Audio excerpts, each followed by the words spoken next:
One of the things I like most about peatlands is just, there's a lot more than meets the eye.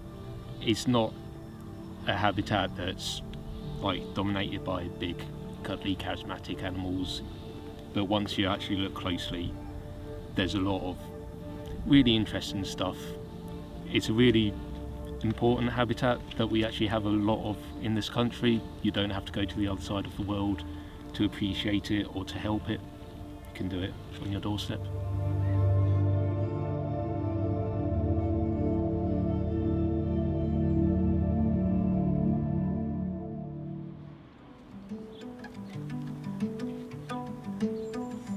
What I love about the peatlands and what motivates me and draws me to them is their incredible ability to store carbon.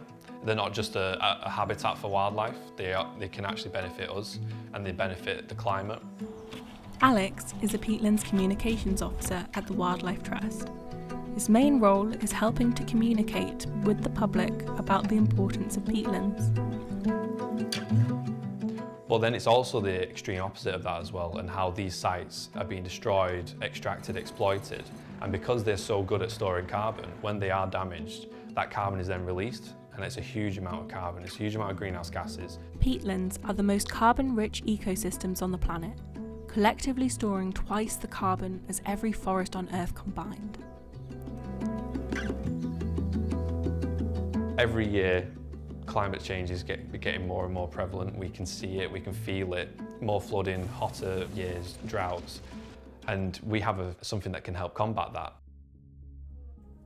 The UK government has proposed a ban on the commercial use of peat in gardening products to be implemented by 2030, cutting off any professional or hobbyist horticulturists from purchasing soil with supplemented peat after this date.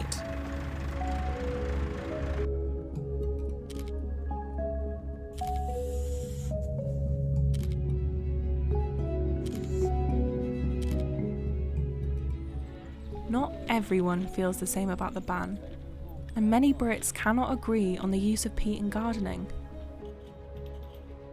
I happen to think that they shouldn't be banning the peat actually, because I grow vegetables and I know peat is a really good storage device for root vegetables such as carrots and potatoes. I'm having to use sand and it's creating problems with storing. I try to go for something that's not got peat in it rather than something with peat in.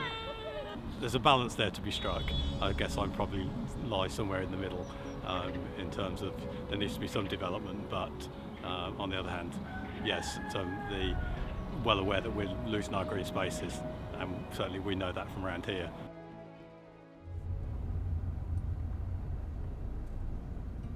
Little Walden Moss is one of the peatland sites managed by the Lancashire Wildlife Trust, which is slowly but surely being restored for its unique habitat and ecological benefits. So we're just heading over to Little Walden Moss now. Our volunteers are going to be there today. They're there every Tuesday. We're going to be meeting up with them and seeing what they're up to.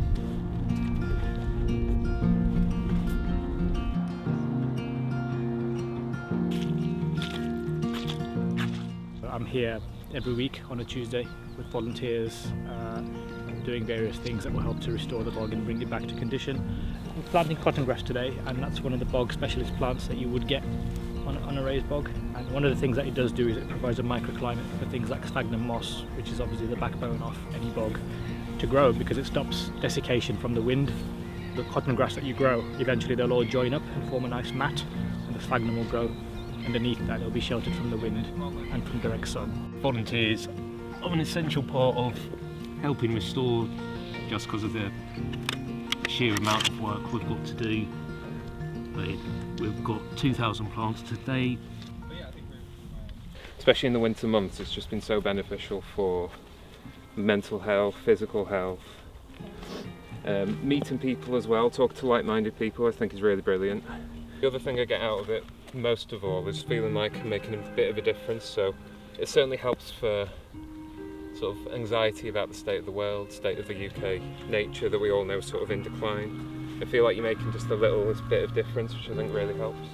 Peatlands are more than just the environmental functions they serve. They're an irreplaceable feature of our natural habitat in the United Kingdom, which are quickly disappearing.